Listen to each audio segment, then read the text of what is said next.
Hi, students. I want to just clear a couple things up with the instructions on the reading activity from last time. So the first step had you highlight specific words. So this means like really technical words that not everybody would know. Perhaps words that you saw and you thought, I'm not quite sure what it is. Those should be highlighted in blue. So the ones I see on this slide, like rigorous, tremendous, skeptical. I think those ones should actually be highlighted in blue.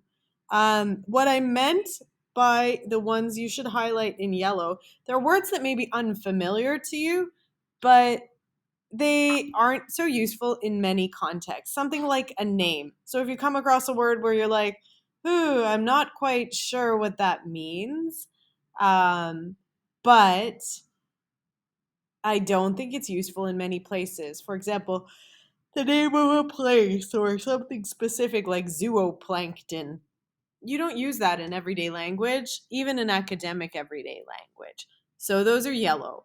So these words are great candidates for working with the word families. One thing I want you to understand when we break things down is that this is an important reading strategy.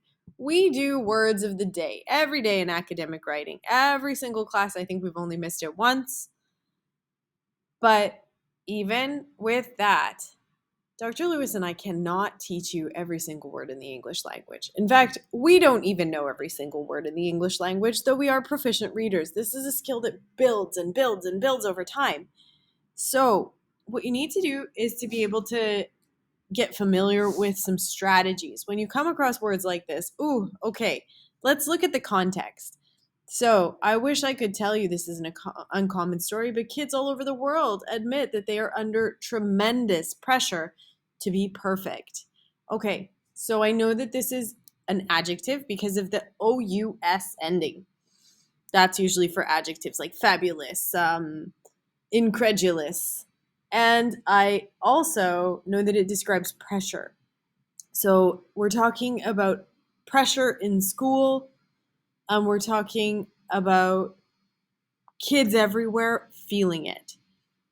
This is going to mean this adjective is describing it. I think it's like heavy pressure. It's something like strong pressure. But if I want to take a word and break it down into a word family, that's another way to help me figure things out. So if I know part of a word, then, or a word that's similar to it, I have a better chance of guessing accurately what this vocabulary means. And it also means that I expand my vocabulary on a higher level. So if I look at this slide, I see that Sam and Vicky have done a good job. They've taken these words like skeptical, which we saw on the last slide, and broken it into all these different words. So skepticism is the thing, where skeptical is an adjective. A skeptic is the person. Skeptically is the adverb. So by knowing all of that, she breaks this down. Word families can also include words with prefixes like okay, so skeptical, we don't really put un or re or dis or multi. Rigorous, not so much either. I'm trying to think of a word that you have on here that would require prefixes. So like I did with the example of discreet. Discreet means to be like very tactful and uh, not expose a secret, but you could be indiscreet and do the opposite. So prefixes can be added also to words that are part of word families. So I'm not going to go further into the Jamboard, but I would like you to be demonstrating your use of those strategies. We are going to work on reading comprehension as we move forward.